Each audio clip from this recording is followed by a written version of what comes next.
지금 이 시기 주의와 관심을 기울여야 할 교통 이슈를 짚어드립니다. 한 주간 교통 이슈.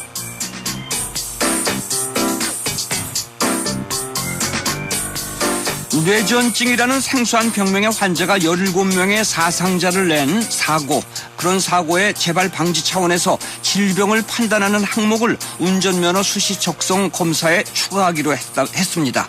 자세한 내용 김경배 교통전문위원에게 들어보도록 하겠습니다. 안녕하세요. 네, 안녕하십니까. 운전면허 수시 적성 검사에 뇌전증 환자를 포함시키는 그 법령이 개정된다는데 뇌전증은 어떤 질병인가요? 네, 뇌신경세포가 일시적 이상을 일으켜서 과도하게 흥분하는 질환이라고도 이렇게 알려지고 있는데요.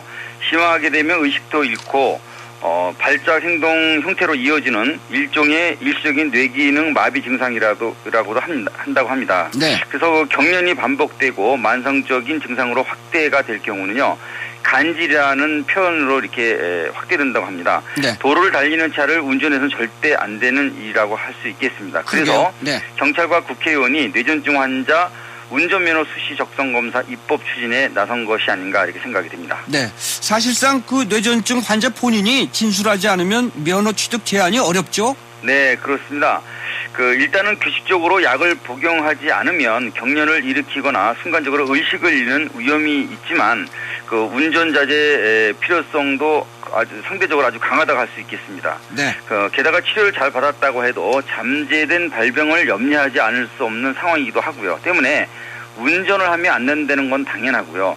또 면허증 갱신은 더더욱 안 되는 중대 사안인데 말씀처럼 본인이 진술하지 않으면 현재로서는 좀 파악이 잘 안 되는 상황입니다. 그래서 도로교통법에서도 위험과 장애를 일으킬 수 있는 정신질환자처럼 면허 취득을 금지는 하고 있습니다.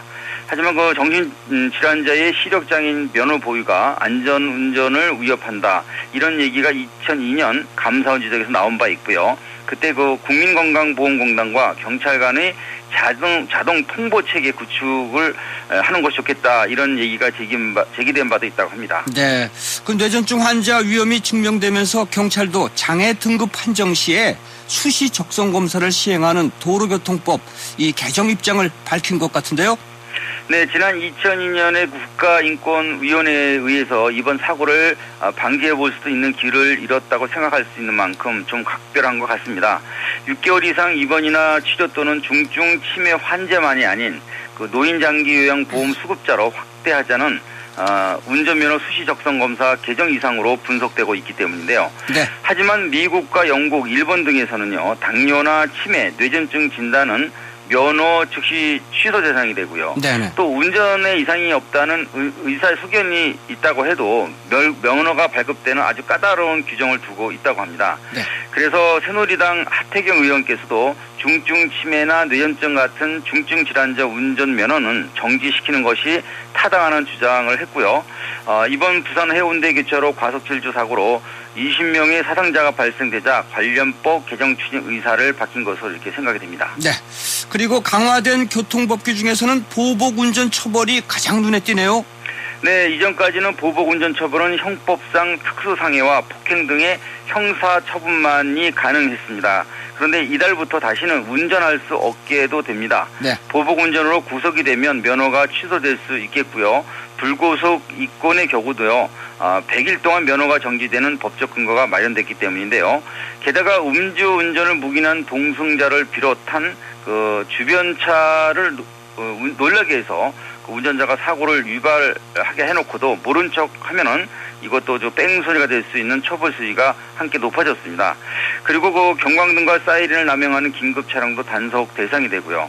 긴급한 상황이 아닌데도 경광등과 사이렌을 울리면 승용차의 경우는 6만 원, 대형차는 7만 원의 범칙금이 부과됩니다. 그리고 750kg 이상 3톤 이하의 캠핑카 같은 트레일러를 몰 수 있는 전용 운전면허가 응시할 수 있는 기회가 생겼는데요. 네. 30도급의 트레일러로 시험 보는 대형 면허 명칭은 기존의 견인차 면허로, 또 레카 면허는 군한차 면허로 이렇게 각각 변경이 됐습니다. 네. 그리고 면허시험 부정으로 적발되면 응시 자격도 박탈이 되죠?